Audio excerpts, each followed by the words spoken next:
Bienvenue sur Étoiline Inès TV. Si vous êtes encore nouveau ou nouvelle sur notre chaîne, n'hésitez pas de vous abonner massivement, aimer nos vidéos, commenter et partager. Chez Étoiline Inès TV, c'est la qualité, la différence et la vérité.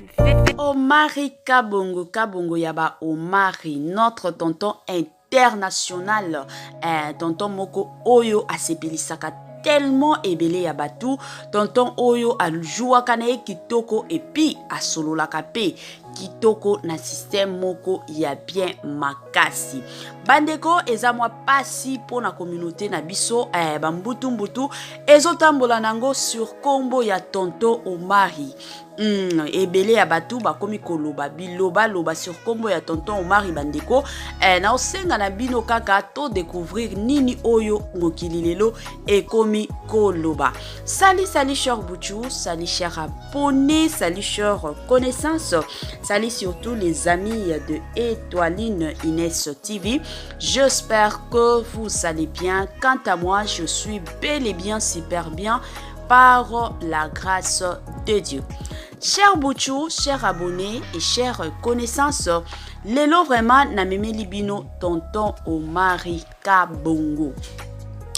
Kabongo Yaba Omari, tonton national, elle est tonton de plusieurs.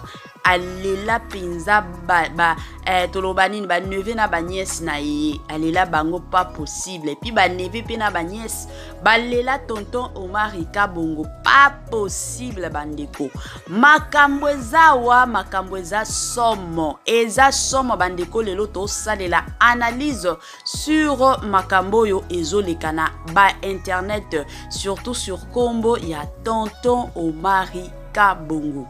Avant tout compte à la moi makambo wana bandeko na osenga na batu onyon surtout si c'est la toute première fois ya kokota na chaîne abiso chaîne moko kitoko chaîne batoli ya makasi chaîne moko ya bana nzambe.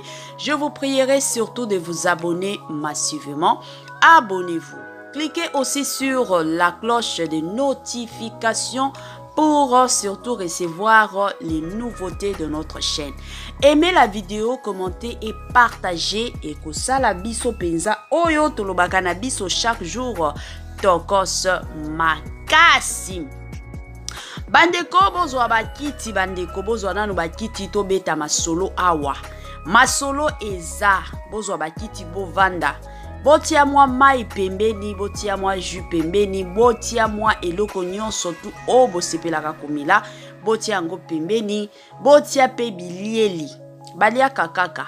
Baliaka bandeko. Ezala bien ozolia ozomelaka kote mosusu ozolanda na yo émission. Soki ozana musala wana nde problème mais soki ozana ndako tia mwa biloko ya kolia ozoliaka ata soki ozana ba fruit na ndako lobiki non lelo penza na kolia nanga soki orange na kolia nanga soki manga yo moko kaka ozoliaka ozomelaka. De l'autre côté pe ozolandaka Étoiline Inès TV na système surtout ya otolobaka na biso chaque jour tokos makasi penza ya makasi. Bandeko toloba nanu to solola nanu to beta nanu masolo na système ya bien na ndenge moko ya bien sur makambo. Bandeko ba mbutu ezobima. Batu bakomi kotuna pourquoi tonton Omari Kabongo ti lelo abalate. Tonton Omari Kabongo ti lelo abalate kotala âge na ye âge si avancé mais ye kobala nanu abalite eza pona nini. Ebele batu bosusu kutu balobi ke non ya lingika aventure na bana batu alingika makambo moko ya buzoba na bana batu. Yango ebele batu balobaki. Bandeko kandenge tomesana en tout cas pour nanga soki na zui message à mutu moko to appel à mutu moko en tout cas na yaka nango mbangu te pona osala émission te na zelaka soki na monike batu bakomi kobenga sur sujet wana en tout cas yango permettra kanga na ya to beta nanu masolo ezala bongo. Sikoyo ebele ya batuka nde na lobi bandeko ba otuna pourquoi jusqu'à présent tonton Omari Kabongo azobala te. azobala te eza nini? Ba question bandeko er mosusu eza difficile à répondre, mais tozo répondre na biso te, tozo mekaka ko sala analyse. To salaka analyse bandeko ka ndenge to salaka. Yanga analyse e ozala nango ya koloba, mais ya bino penza bo salango na ba commentaire na système moko ya bien makasi. Premièrement bandeko pour analyse nanga na osengana na batu o nyonso tu soki nanu olanda te biographie to parcours carrière ya tonton Omar Kabongo na osengana bino bokotaka na chaîne na biso en tout cas ezalaka kuna tolobela déjà makambo presque ebele sur sa biographie. Alors bokoki kokende kuna bokoti botali pe biographie na ye na système moko ya kitoko penza makasi. Deuxième point bandeko, ça somo. Deuxième point, oui c'est vrai que t'as la tonton Omari assis à Koli, bon depuis nanu toyoka teke non tonton Omari yango wana abali. Bien que barimère ebele bando tambola ke non tonton Omari azalaka mobali ya Sifa Lokwa. Ebele abatu bando luba bongo ke non tonton Omari abimaka nde na Sifa Lokwa, tonton Omari na Sifa Lokwa kutu basi babota na bana. Mais tango ka boyebi biso penza tolingaka kokota kozwa penza ba information na biso, en tout cas pona ba information na biso tango kaka mtu oya pesaka ba information na biso ya exact ayebisaki biso ke non babimaka na bango te baza pe na mwana te, en tout cas tovandaki na biso kimia yango tokipaka lisusu te ata soki bato balobi ke non tonton Omar abimaka na Sifa totalaka tosiki. Yeah. Alors, en ce qui concerne Kobala, tant de personnes bazo loba sur pourquoi tonton Omar Kabongo jusqu'à présent nani abalité. Bandeko, makambo Kobala ezalaka ya mutu moko. Dans quel sens? Ce qui tonton Omar nanu akutani te na mwasi ya ndoto na ye. To mwasi oyo penza préféra Kobala. Moyen abala ezate. Akobala te ke non pona ko sepelisa ba fan te. To akoki kobala te ke non parce que famille nanga etienga pression il faut kana bala te. To na bala parce que te. Kobala ka ezalaka bien muto abali okutani penza na mwasi ya ndoto na yo. Mwasi o penza ke ovanjo lobike wow. Ata tango na ozalanda kwa libala jamais na ko tricher yete.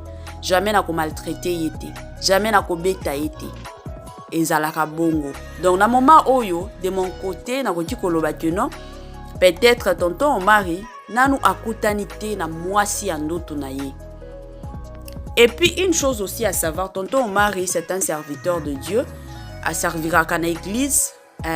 Donc amataka penza na cher asambelaka pe makasi asambelaka yango bomona yete ke non yango tonton Omar akotaki ba émission alobaki boye neto mona mibali mosusu mona mwa makambo muke asi abimi mais tonton Omar okuta ina bebiloko wana te okuta yete azala musala nzambe atambolaka penza na kobanga nzambe quel que soit ba film mosusu omona jouer neti mutu moko aliboma a jouer ba caractère moko boye ezate ke non wana penza ndezaka identité na yete azala musala nzambe wana ezalaka ba rôle ba pesaka ye, mais en réalité azalaka musala nzambe. Et une chose aussi bandeko musala nzambe akotaka kaka na bikota kota te. Peut-être nanu nzambe a révélé yete. Ezana batu mosusu de les bas âges au mona. Peut-être tango okola ba oyebisa ye déjà ba prophétie ozobima que non ozala na yo pasteur. Si kona ki pasteur wana il faut obala mwasi o abanda pe ko banga nzambe pour que ministère na yo ekende liboso. Soki obalika mwasi moko ayebi makambo nzambe te to mwasi moko kati balabala omona ministère oyo za na kati na yo ekokufa. Sikoto mutu azo kola bongo surtout que aza appelé na ministère moko boye bandeko ezalaka mwa pasi pona kobala. Donc babangaka ebele babangaka surtout pour mutu atali ministère oyo eza kati na nga eza ya munene il faut na bala mutu oyo keno tango akokota na vie en tout cas aya ko soutenir nga pas que non aya ko détruire nga. Yango bomona la plupart ba pasteurs rebelles babalaka penza en avance te. Donc omona azu moi temps on pasteur moko pasteur église munene si akoli batukutu ba otuna yango pasteur abalaka te abimaka na bandime église na ye. Donc azozela ngonga nzambe de l'autre côté pe azozela mwasi moko oyo akozala pe forte na makambo nzambe pas que non na koti kaka na ke na bali te. Donc de mon côté c'est de la même chose avec notre tonton national tonton Omar Kabongo. Kobala na ye ekozala te ke non alingi a impressionner batu ke non na bali. Et puis pour na bakambo batu o ba oloba ke non alingi ka makambo buzoba, je ne sais pas buzoba o batu balobaka ezalaka ndenge nini. Est-ce que bosi boyoka ke non tonton Omar yango akendaki ko enceinte moto to tonton Omar asien azana bibota bota azana bana partout to ezalaka nini bandeko. Pourquoi communauté na biso ebele ya batu balinga kaka ko bebisa mo réputation ya batu. Tonton Omar azalaka na ba makambo buzoba te. Tonton Omar okuta ete ke non na makambo yango ansentaki muntu yango abibliaki soki muntu to ba bibliaki ete. Nanu toyoka yango te bandeko. Soki nano yoka ba makambo wana te to omona yango te en tout cas ekozala bien oboyaka na ba réseaux sociaux te pona koloba ke non alingi ka buzoba. Aosala nde musala na ye. Eza musala na ye. Musala kozala comédien eza musala na ye. Musala ngo kutu abando kimango depuis kala. Mais Zambe amona ki ye na musala oyo. Yango ti lelo azongeli musala na ye ti lelo azo continuer kana kosala. Eza te ke tango osala ba théâtre boye akomi zoba te. Aza zoba te. Eza musala na ye. Bandeko to ye baka place nini ya ko place ka mona biso. En tout cas, c'est regrettable. Comme moi si façon abando lobango keno alingi ka buzoba. Omar Kabongo wana ko bala telingi ka buzoba. Bande ko kolobaka bongo te. Kolobaka bongo te soki nanu mutu lelo abali te. Eza te ki aboy ko bala te to azana ba science moko boy to eza ndenge nini te. Azozwa tana ye. Bande ko mariage oyo ezalaka loisir te. Tolo to solo la tolo bananu. Ebele abatu bakanisaka ke mariage na lamuki katongo babalinga to na lamuki tongo na keko bala. Mariage ezalaka loisir te. Yango to mona ba divorce lelo kili. Mariage ezalaka place ya batu o baza mature. Batu o bayebi nini bazoluka na vie. On ne se marie pas par concurrence. On ne se marie pas par compétition. Wana eza babiloko photo yeba. Yango to mona batu mosusu mwasi alibala. Maman mokolo azana ba 30 ans 34 ans mais moi makambo muke yanda konaye il faut quartier mobimba eyeba ezana mibali mosusu azoko kanaye ba responsabilité te abali bakomi kobota mais ba responsabilité azoko kangote salaire kutu mwasi naye ayebaka te bafutaka ye combien maboko makasi pas possible azoko kakozwa soin ya mwasi na yete azoko kakozwa soin ya bana na yete pona nini parce que azalaki na ye prêté pona mariage mais tala kaka communauté parce que ba camarades nanga babali parce que bandeko nanga babali parce que communauté nanga ebali nga pefo na bala ezala bongo te. Mariage eza place ya loisir te bandeko. Mariage eza place oyo penza ma maturité evandi place oyo penza mutu evandi yango mariage. Tango boko taka mariage eza te que non tango tozaki na ba copinage wana to solo laka j'ai envie de te voir peut-être mutozo mona na te azana voyage wana o nazuko kakolala te bandeko.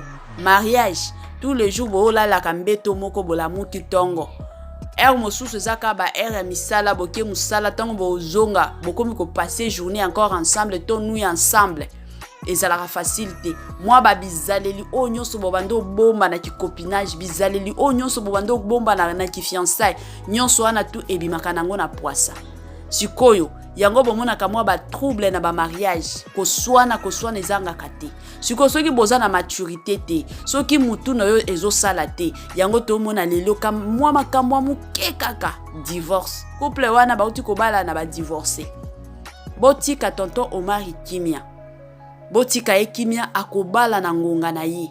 Tonton Omari azala muto buzoba te. Ezana ba tonton o ba salaka ba théâtre na biso ba comédien o ba salaka na ba théâtre na biso en tout cas ba tonton moko ba se respectaka mingi. Okuta bango teke no yango ba publier ba vidéo na bango. O yango ba bimaki boye, o yango ba ensentaki boye. Bandeko to pesa respect na batu o ba se respectaka. To pesa penza respect. Komone la tonton Omari azala mobali moko ya logique makasi. Azana ba principe de vie. Aza vraiment mutu moko ya ba principe. En tout cas, bino bomesana kofinga botikaka. Tonton Omari aza musala nzambe. Bible zoloba ne touchez pas à mes oins. Yango Bible zoloba. Siko yoka munoko pete ya kolobaka buzoba nyonso eza bien te. Totika babiloko mosusu. Aobala na ngonga na ye. Aobala penza na tana ye. Soki ngonga na ye beti akobala. Soki penza ngonga na ye beti akobali. Soki akutani na mwasi penza o moteme kolobake non. Celle-ci c'est ma femme. Akobala ye. Et ozala bongo. Alors totika ye. Totiaka ba pression na mitu ya batute. Tonton Omar place nyonso Olanda biso. Toyebi ki ozala kabone na biso. Toyebi yango déjà depuis kala. Donc place nyonso Olanda émission na biso ya lelo Tonton Omar. En tout cas kobala na yo teke parce que population et lobby to ba fan ba lobby. Bala tango vraiment ngonga na yo ekolela. Oza musala nzambe yo moko oyebi ba principe o nzambe asi apesa yo. Wana penza message to conseil ya chaîne Nabiso ya Étoiline Inès TV. Chers Bouchou, chers abonnés et chers connaissances, tokomi Nabiso na suka ya moi partage Nabiso ya lelo na système moko ya bien makasi bandeko. Botia la biso ba j'aime, botia pe analyse na bino na ba commentaire to na numéro de téléphone Nabiso yango wana bokoti pe kobenga na système ya bien oyo tolobaka ya bien penza makasi. Bye bye la famille et à la prochaine. Bye.